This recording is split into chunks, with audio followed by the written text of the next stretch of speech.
My name is Mrs. Epperson, and I'm going to be reading you a story. Today's story is Geronimo Stilton, Secret Agent. It's worth 1 point on AR, so if your school does AR, you can take the quiz after and get your points. A suspicious-looking rodent. That morning was just like any other morning. I woke up and smelled the cheese.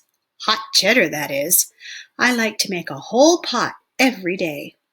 Then I stuffed my paws into my comfy cat fur slippers. I shuffled to the window to check the weather. The forecast was for rain, but when I looked outside, I just saw lots of clouds. Clouds and a very suspicious-looking rodent with dark sunglasses across the street. How odd!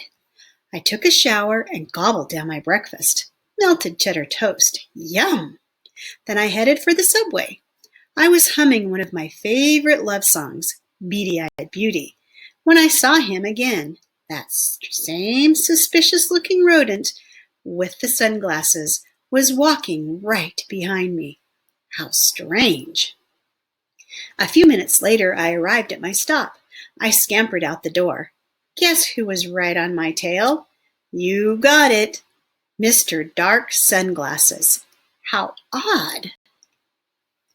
At last I reached my office at 17 Swiss Cheese Place. I couldn't believe it. Mr. Sunglasses had beaten me there. I was starting to get a little creeped out. A chill ran down my fur. What did he want from me? Why was he following me? Part of me was afraid to find out. What if he mistook me for an escaped con rat? What if I reminded him of someone he didn't like? What if he hated my tie? I decided there was only one thing left to do. I raced up the stairs to my office and slammed the door. Then I buried my snout in work. But when I looked out the window at lunchtime, guess who I saw? Yep, it was that mouse again. He was there when I left the office. He was there when I reached my house. He was there after I scarfed down a supersized 3-cheese pizza for dinner. Finally, I couldn't take it anymore. I just had to find out who that mouse was. With a squeak, I yanked open the door to my house. Then I stuck out my snout and yelled, "Who are you and what do you want from me? Who are you? Don't you recognize me?" Even though I was screaming at the top of my lungs, the rodent barely flinched. Instead, he calmly took off his sunglasses and smiled. Or was it a smirk? How strange. The rodent looked so familiar. Was it the trench coat? Was it the paws in the pockets? Was it the perfectly groomed fur? I touched a paw to my own head. My fur was getting a little long. I made a mental note to make an appointment at Clip Rat's Salon and Day Spa. I was thinking about fur cuts when the rodent suddenly tapped me on the forehead. He stared into my eyes. Cheese niblets! Was he trying to hypnotize me? I gulped. I read about bad mice like this. First, they put you under a spell. Then they break into your mouse hole and steal your money. A rodent's beady eyes seemed to drill right into me. I was so nervous I could barely see straight. I tried practicing the deep breathing techniques I had learned in Penny Pretzel's paw yoga class. They didn't work. I guess I wasn't paying enough attention in class. Just then, the rodent leaned in closer. I broke out in a cold sweat. "This is it," I mumbled to myself. "Goodbye, Mouse World." But instead of hypnotizing me, the rodent sniggered. "Don't you recognize me, Geronimo?" he said. "My name is... It's Cornelius von Kickpaw."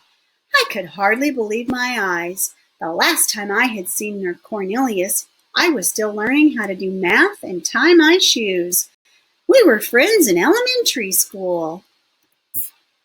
A mouse wearing a trench coat. In school, Cornelius sat in the desk behind me.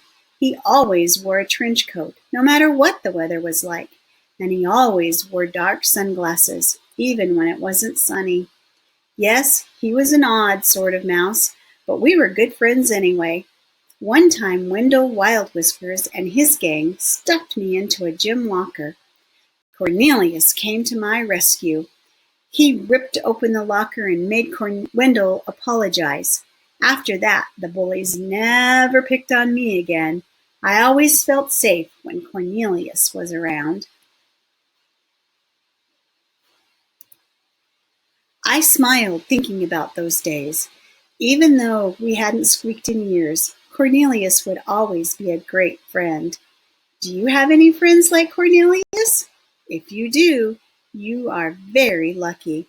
My dear Aunt Sweetfur likes to say, "Whoever finds a friend finds a treasure." I invited Cornelius into my house. Then I showed him around. It didn't take very long. My mouse hole isn't very big. I'm super proud of it. I especially love my kitchen with my mega fridge. While we were in the kitchen, I whipped up some tasty grilled cheese sandwiches. Cornelius munched them down in 2 seconds flat. Did I mention he's a big mouse? Finally, we sat down in the living room to chat. We had so much catching up to do.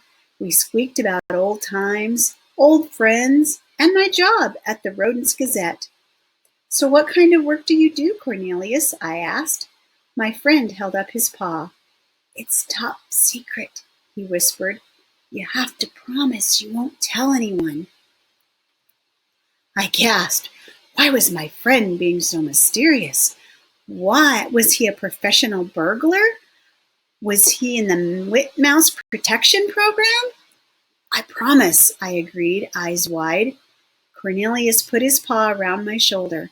Then he leaned in close and whispered, "My code name is OK. I'm a secret agent." The Von Kickpaw Estate. I was convinced Cornelius was pulling my paw. I mean, I'd seen secret agents before in the movies, but not in New Mouse City.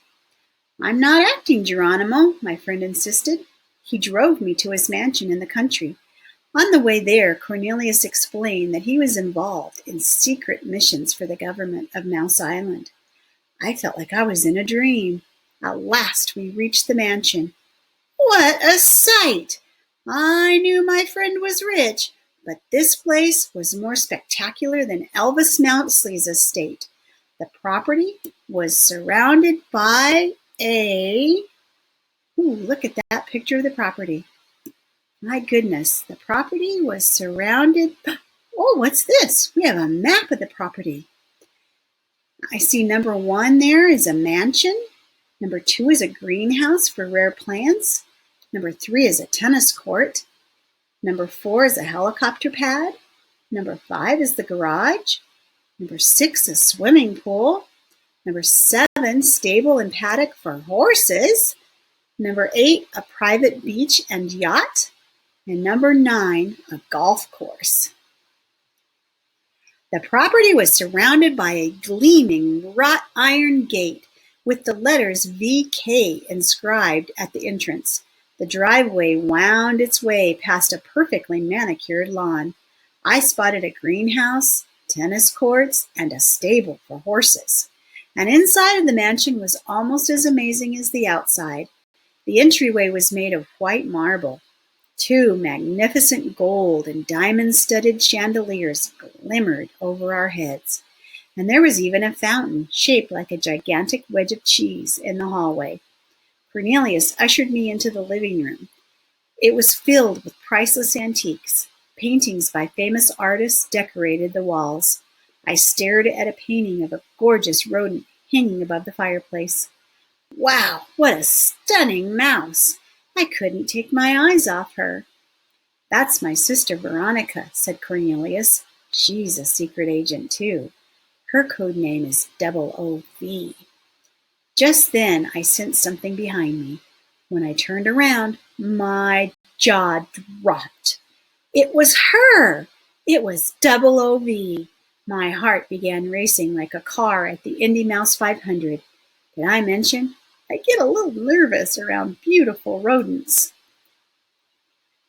Is that you on the wall? In the frame? I mean, in the painting? I babbled. The rodent flashed me a tiny smile. Or was it a smirk? Then she vanished. A delicate perfume lingered in the room. Wow, what a stunning mouse. I wondered if I could ask her out for a cup of hot cheddar sometime. Too bad she disappeared so quickly. I was still dreaming about Double OV when Cornelius led me into the library. We sat down on two comfy leather paw chairs. Without a word, Cornelius patted the arm of his chair. Seconds later, the rug slid aside. We were sitting on top of a trap door. Before I could let out a squeak, I found myself zipping down a steep, dark tunnel. Tell me when it's over, I cried. Ooh, look, a map to the tunnel. They spinned around and they came out in the bottom. Number 1's the trap door. Number 2's the tunnel. Number 3 is the secret lab. Number 4 is a computer area. Number 5 is a mega globe. Number 6, instruments for scientific analysis. Number 7, control stations for wind tunnels. Number 8 is a garage for 00 car and 00 motorbike, 00 plane, and other vehicles. A lift for the 00 vehicles. Secret exit for the 00 vehicles. And a secret dock for the 00 boats. I'm a secret agent. Minutes later, we landed in an elegant living room. We were still seated in our paw chairs, but now we were underground in a very mysterious place. I pinched myself to make sure I wasn't dreaming. Ouch! That hurt. I may not be a tough mouse, but I do have one painful pinch. After I recovered, Cornelius, a.k.a. OK, showed me all the agent gear. This included a bow tie that turned into a rope, a ring filled with sneezing powder, and anti-gravity shoes. I was impressed and a little bit scared. Just then, Cornelius looked at me with a piercing...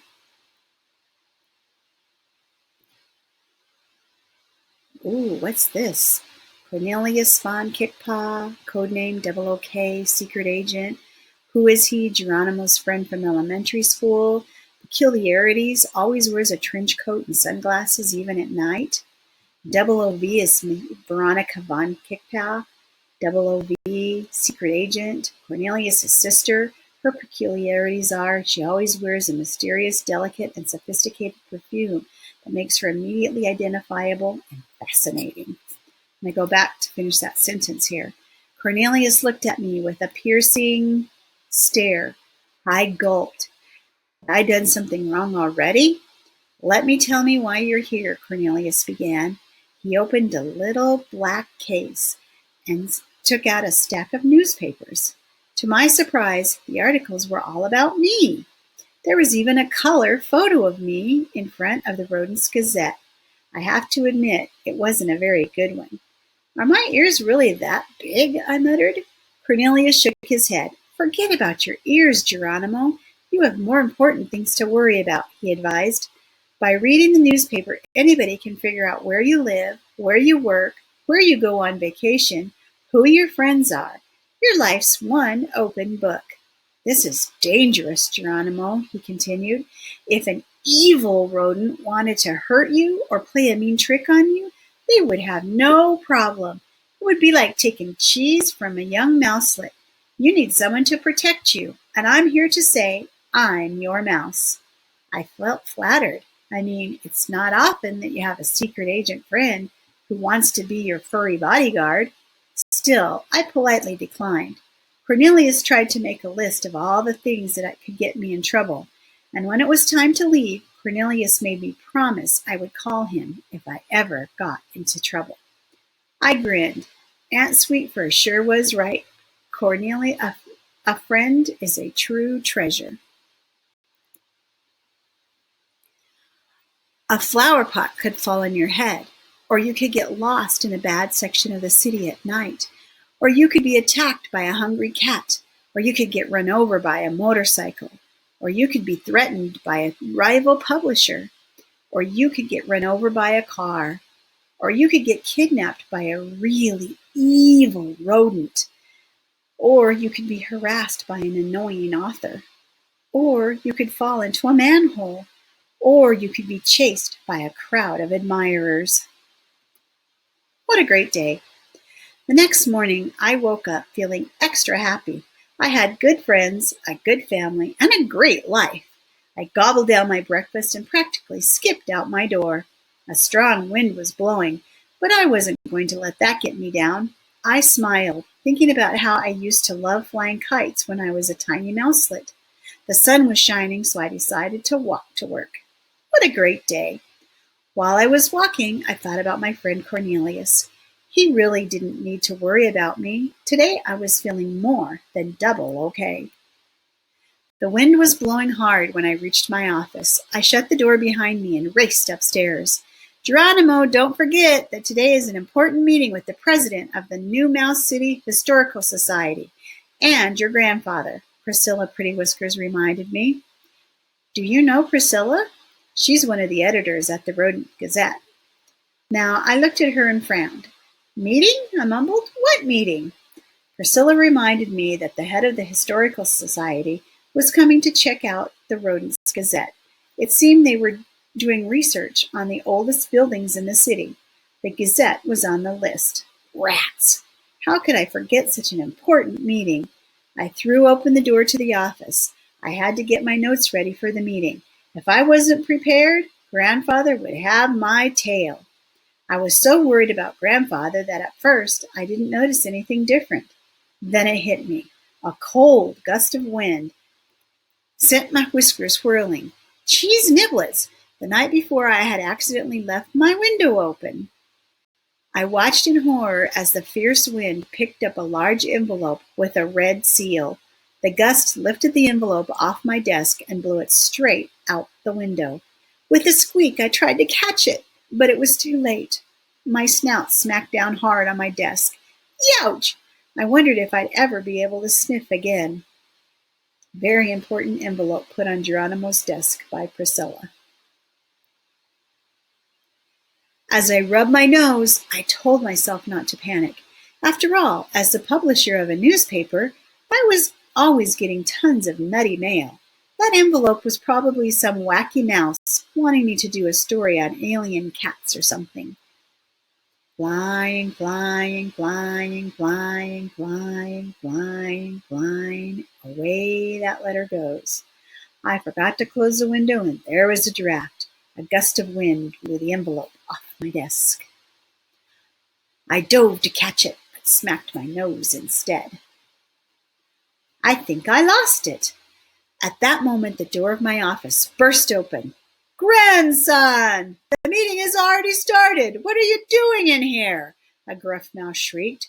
I gulped. It was my highly stressed, highly irritable, highly demanding grandfather, William Shortpaws. A shiver ran down my fur. The meeting had started. You're late, late, late, with a capital L, he screamed. The president of the New Mouse City Historical Society and the committee members are waiting for us. Let's move it. And grandson, try not to embarrass me. Got it? We sat at our usual seats in the conference room. Richard F. Ramblesnout, the head of the Historical Society, cleared his throat. Welcome, gentle mice. Let's get started. I'll be brief, he began. I chewed my whiskers. Whenever anyone starts with, I'll be brief, they usually end up squeaking on and on forever. In fact, that's exactly what happened. After a little while, I began to doze off. I was awakened by a piercing shout. Grandson! Yelled my grandfather. Are you sleeping? My fur turned red with embarrassment. Did you hear what Mr. Ramblesnout said? He shrieked. There's an incredibly rare and valuable document on your desk. It's in a large envelope with a gold seal on it. Go get it now. I couldn't move. I couldn't breathe. I couldn't think. How could this be happening? That envelope with the red seal on it was not junk mail. It was valuable, very valuable. Well, unfortunately, I think I lost it, I whispered softly. Excuse me. Grandfather threw a fit. What? Get that wax out of your ears and listen up. I want that document here and on this table by 9 o'clock tomorrow morning. Got it, he shouted. Everyone turned to look at me. I felt faint.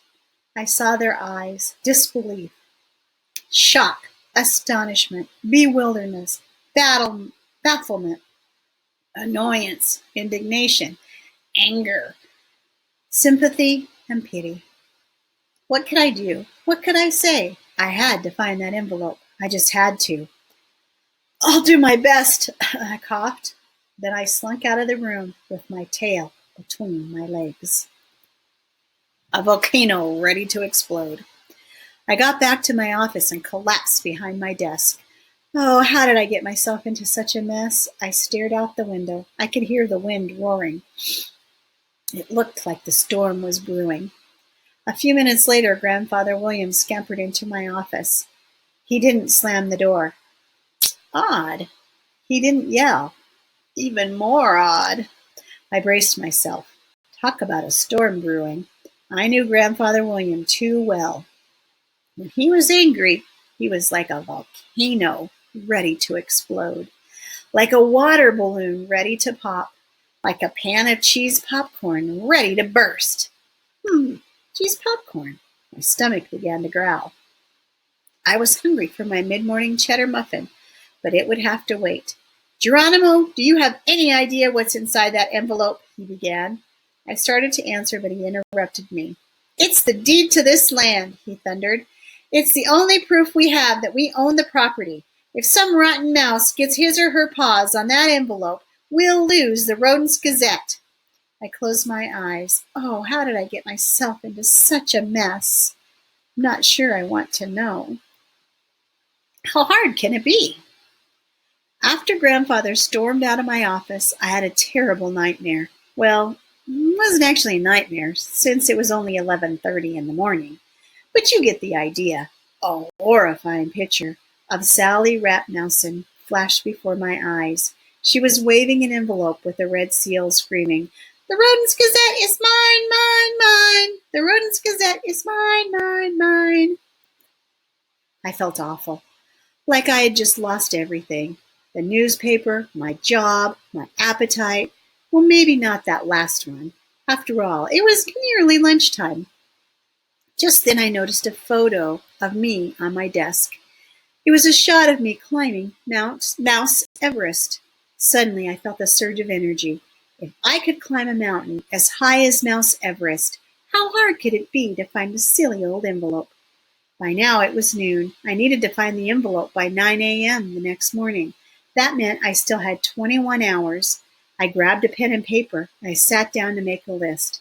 I love making lists. They help me to stay organized. I wrote down all the things I needed to do. 1. Be calm. 2. Ask friends for help. 3. Call the weather mouse to find out the speed and direction of the wind. 4. Trace a possible route on the map of New Mouse City that the envelope might have taken. 5. Get going! Important! Ready to take a supply of cheesy chews. I began to do all the things written on my list. 1. Be calm. Then I called my sister Thea. The answering machine picked up. I'm not at home. Leave a message. Beep. I called my cousin Trap. His answering machine picked up too. I'm not home, or if I am, I'm busy eating. Cooking. Eating and cooking. Leave a message. Beep. I thought about calling my friend Petunia Pretty Paws. She's so smart and beautiful, but I was too embarrassed. I didn't want Petunia to think I was a complete furbrain for losing such an important document. Instead, I tried my friend Bert Burley Rat. We had met at a survival camp in the jungle. I got his answering machine. I'm not in, but you might be able to find me in the Amazon. That is, if you don't mind a few hungry pythons and some killer quicksand. Beep! Why, oh why? Why was no one home when you needed them? For a nanosecond, I thought of double OK. But then, like Petunia, I was too embarrassed. Besides, I had already told Cornelius I didn't need his help. All right, don't panic, I said aloud, trying to give myself a pep talk. This means you will have no help. You will be all alone, and you'll have to do everything by yourself. I put my head in my paws, and I began sobbing uncontrollably.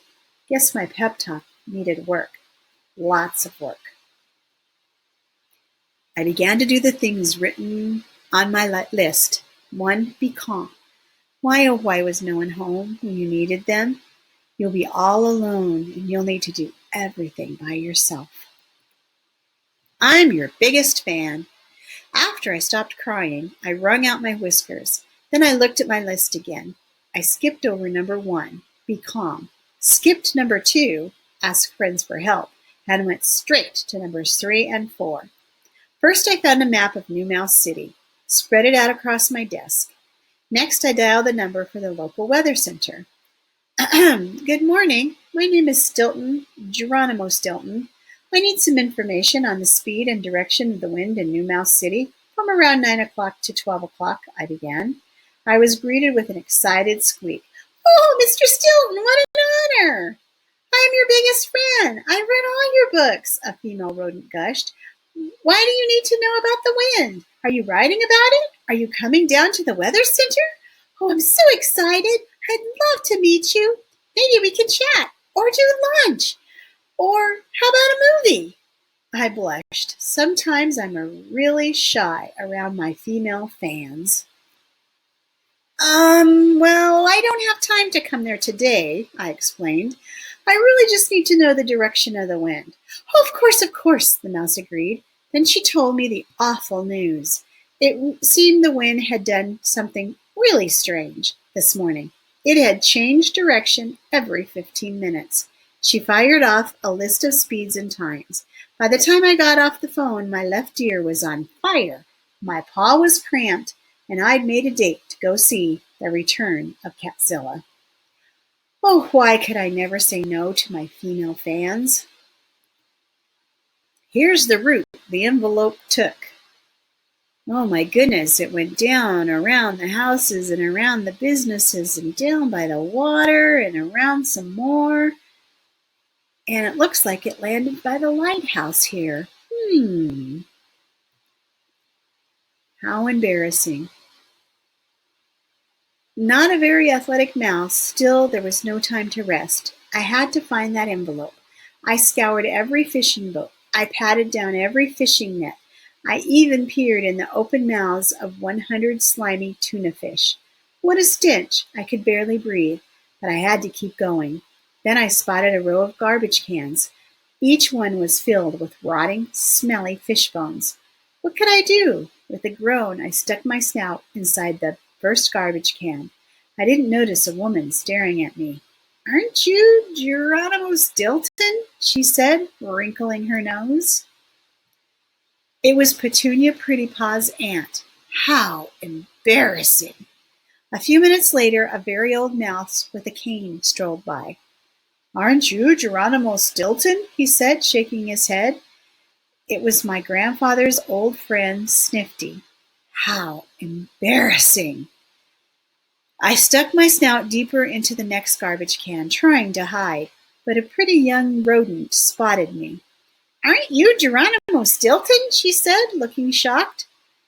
It was Benjamin's schoolteacher. How embarrassing!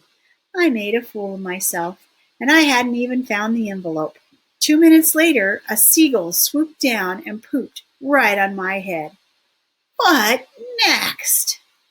On top of a stinky mountain. I sat on the sidewalk, totally depressed. Just then I heard a loud grumbling. My fur stood on end. Was it a killer whale? Was it a ferocious sea monster? Was it how all the world would end? Was this how it would all end? Headlines flashed through my brain. Crazed whale grabs Stilton by the tail. Stilton sucked up by crazed sea creature. Then I realized the grumbling was coming from my tummy. I was starved. Too bad I had forgotten the most important thing on my list, a supply of cheesy chews.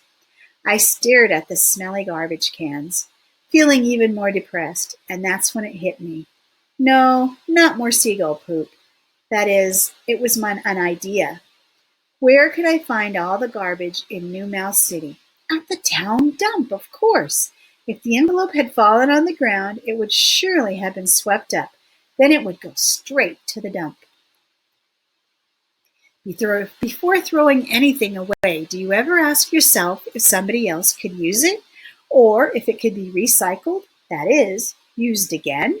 Certain types of garbage, such as paper, plastic, glass, and aluminum, are recyclable and can be used to produce new things.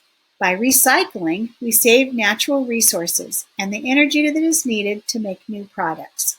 Separating the recyclables, if we learn to divide garbage according to its composition and place it in assigned containers, the paper, plastic, glass, and aluminum cans can be recycled.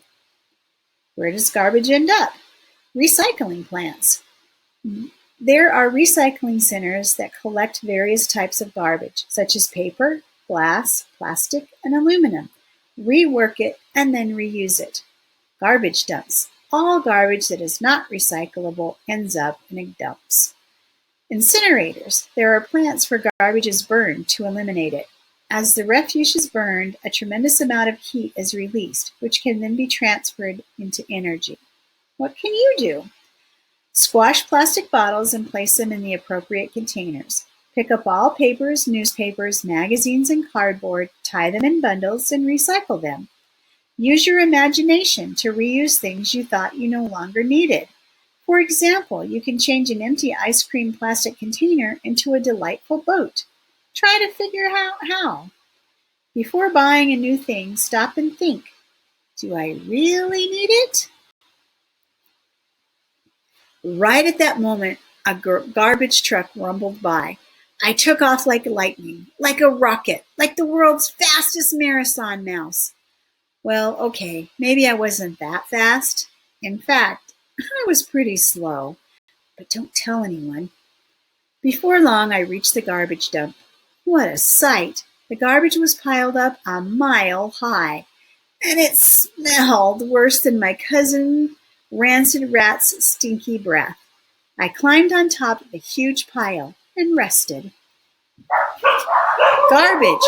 More garbage, and even more garbage! Just then a truck arrived, and before I could squeak, it happened. A whole mound of new garbage came pouring out of the truck. It all crashed down right on top of me. I began rolling down the hill like an out-of-control furball.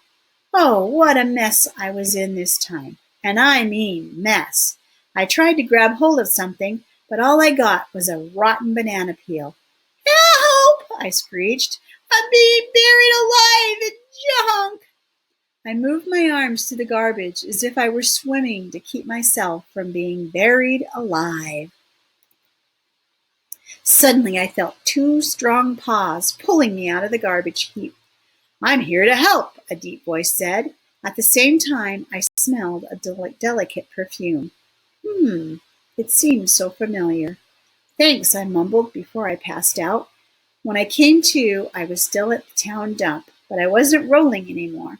I looked around. I was alone. Who had saved me? And why did he disappear? It was a real mystery.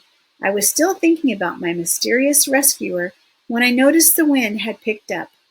Thousands of pieces of paper began swirling around me. At that moment, I spotted an envelope drifting right above my head. Could it be?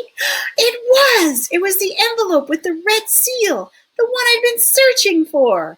But just as I reached to grab it, it disappeared down a mouse hole cover. Down, down, down into the sea of foul slime. What could I do? I had to get that envelope. With a groan, I lifted up the grate and lowered myself into the mouse hole. It was dark, so very dark. My teeth began to chatter. Did I mention I'm afraid of the dark and tight spaces and the ding of the toaster oven? Oh, but that's another story for another time. I was wishing I had worn the glow-in-the-dark tie my cousin Trap had given me so I could see a little better. Just then, I slipped. Down, down, down I tumbled, snout first, into the darkness. After what seemed like a million years, I landed with a sickening splash. I found myself floating in a sea of slimy green liquid. The smell was worse than the town dump. Welcome to the sewers of Mouse City. I dragged myself out of the water and looked around. No sign of the envelope with the red seal. But I did see something shiny and yellow. I blinked. A pair of glittering eyes stared at me through the darkness. My whiskers began to tremble. Who in their right mind would live down here in the sewer? Just then, the creature cackled softly. Ha ha ha! Was it laughing at me? Was it going to pounce on me? Was this how it would all end? I braced myself for an attack. But nothing happened. Instead, the yellow eyes took off into the darkness. At first I was glad to see them go. Then I was even more scared. Without those eyes, the sewer was darker than Theater 4 at the Cheddarville Tenplex. There was only one thing left to do: follow those eyes. I chased them the entire night. I was exhausted. Finally, they stopped, turned around, and started chasing me. Rancid rat hairs! Now what was I supposed to do? Ha ha ha! The creature cackled. This was it. I was a goner. Oh, why hadn't I let my friend Cornelius help me? He was right. I was no good at protecting myself. I was always getting myself into these jams. I mean, the last time I tried to bake cookies, I got my tail stuck in the oven. My burning fur set off the smoke alarm. I was so embarrassed when the fire mouse showed up on my doorstep. Help! Help! Somebody help me! I squeaked at the top of my lungs. Meanwhile, the yellow eyes zoomed closer. Suddenly, I realized who they belonged to. An enormous crocodile. And even worse, it was holding the envelope with the red seal in its ferocious jaws. Cheese niblets! I closed my eyes and wished for a miracle. I could hear the crocodile gnashing its teeth. Its breath smelled like rotten goat cheese. Hadn't this guy heard about the dangers of tooth decay? I was still thinking about teeth when somebody grabbed me by the shoulders. I'm here to help, a familiar voice said. Again, I smelled the delicate perfume. I opened my eyes, but it was too dark. I could only see the eyes of the crocodile. They were staring right at me. The croc looked hungry, very hungry. Goodbye, Mouse World, I sobbed, and then I fainted. When I came to, I was back on the street. It was already dawn. I looked around me, but didn't see anyone. Who had saved me? Why did he disappear? It was a real mystery. Up, into Sally Ratmouson's office. I sat on the curb, feeling totally confused. What had just happened to me? How did I get out of the sewer? Who was my mysterious rescuer? But above all, what happened to the envelope with the red seal that was between the crocodile's teeth? Do you know what happened next? A miracle! A real miracle! I looked up, and there it was, the envelope.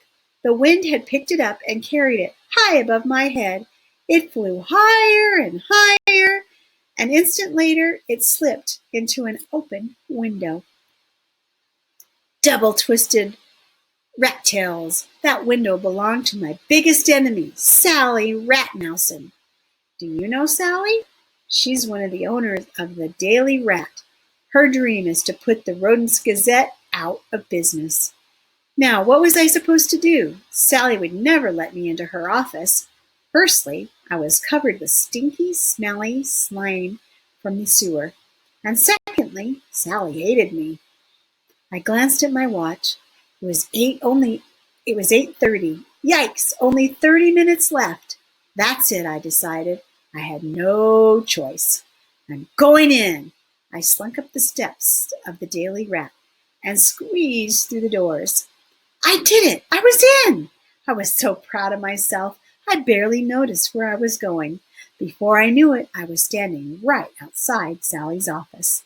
I peeked inside. Sally was seated behind her crystal desk. The desk was empty except for one thing. I gulped. It was the envelope. The envelope with the red seal. I was just about to dash in and grab it when Sally spotted me. Or should I say, smelled me. "Geronimo Stilton!" she screeched. "What are you doing here in my office? You smell worse than the inside of the Cheddartown stables." Just then she realized I was staring at the envelope. I see I have something you want," she cackled. She picked up the envelope and fanned her snout. "I don't know what it is, but it's mine, mine, mine." I groaned. I should have known Sally would never give up without a fight. I tried every trick in the book. "Fire! Aliens! Run for your life!" I squeaked, but Sally didn't budge. Then I had an idea. "Sally, I hate to alarm you," I whispered, "but you broke a paw nail." That did it. Sally flew into a frenzy. Where?" she shrieked. In a flash, I grabbed the envelope. I raced for the door, but I wasn't fast enough. Sally grabbed me by the tail. The envelope flew out of my paws. I watched in horror as it drifted out the window. I felt my heart sink. This was it. I'd never find that envelope again. I was a dead rat. And maybe sooner than I thought. Sally's muscular bodyguard was staring at me like I was a piping hot three-cheese pizza. "Muscle Rat, please take Mr. Stilton away and make sure you teach him a lesson he'll never forget," she ordered with an evil smirk. Muscle Rat lifted me into the air with one paw. Holy cheese! The rodent was strong. I mean, I'm not the heaviest mouse in the world, but I'm no lightweight. Plus, I have to admit, lately, I've been cheating on my diet. Muscle Rat carried me down the hall. Then he locked me inside the broom closet. "I heard you like dark places," he snickered. I felt dizzy. My paws started to sweat. My heart started to pound. I began to sob uncontrollably. "Somebody help me!" I wailed. Suddenly, I heard a click, and the door opened. I felt someone grab my shoulder. A deep voice said, "I'm here to help." That same delicate perfume I had smelled before filled my nose. I tried to say thanks, but I couldn't. I had fainted. The case of the mysterious rescuer. When I came to, I found myself outside. I was sitting on the sidewalk in front of the Daily Rat. It was 8:45. I looked around me, but I didn't see anyone. Who had saved me? Why did he disappear? I felt like I was on one of those true life mystery shows on TV. The case of the mysterious rescuer. Too bad everything wasn't going to work out perfectly in the end. I still hadn't found the envelope with the red seal. I stared at the ground, feeling glum. My grandfather would never let me live this one down. I'd be humiliated in front of all my coworkers. I'd have to leave the Gazette. I'd have no money, no job. I'd wander the streets looking for food. Well, at least I knew how to get to the town dump. Maybe I could find some scraps of moldy cheese. A tear slid down my fur, then another and another. Soon I was bawling my eyes out. Just then I felt someone touch my shoulder. At the same time, I smelled the perfume again. "I'm here to help," a deep voice said, and then it hit me. No, not more garbage. Not more seagull poop. It hit me who the voice belonged to. I jumped off the curb and whirled around. I was right! The voice belonged to my old friend Cornelius. Yep, I was snout to snout with double OK and the fascinating double OV. How can we help you? They asked. I let out a sigh. I lost an envelope. A very important envelope, I moaned. And now my grandfather's going to kill me.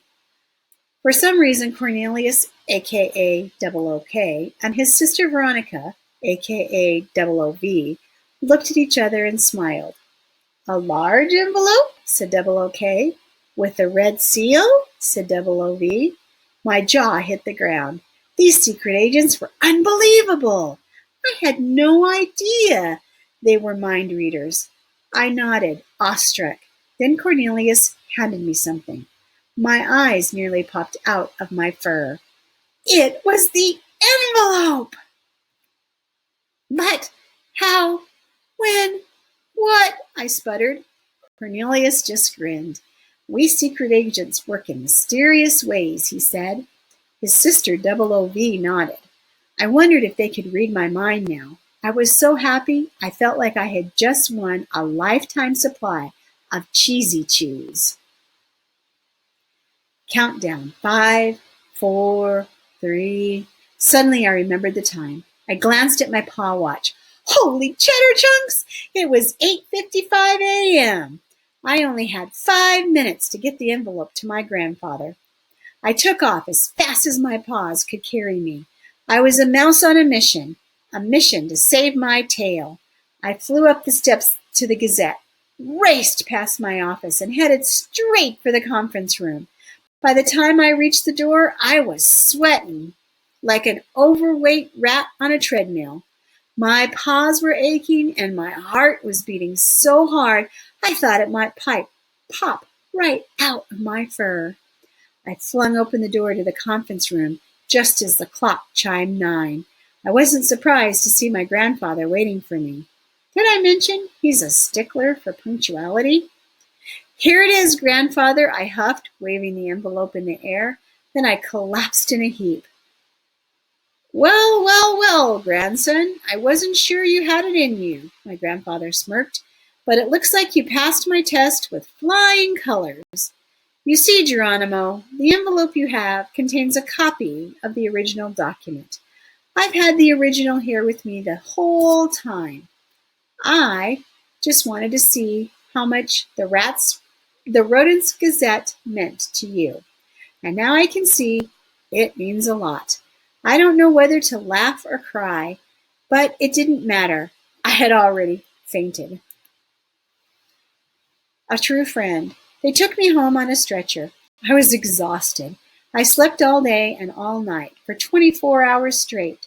The next day, Double OK came to see me at the office. I told him how silly I felt.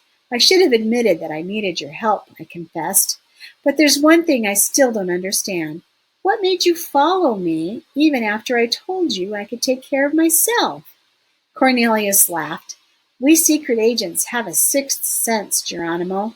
He winked. Plus, you always had a knack for getting yourself into trouble when we were little. Remember the time you accidentally flew off that swing at recess? How could I forget? I got stuck in a humongous sticker bush. Ouch!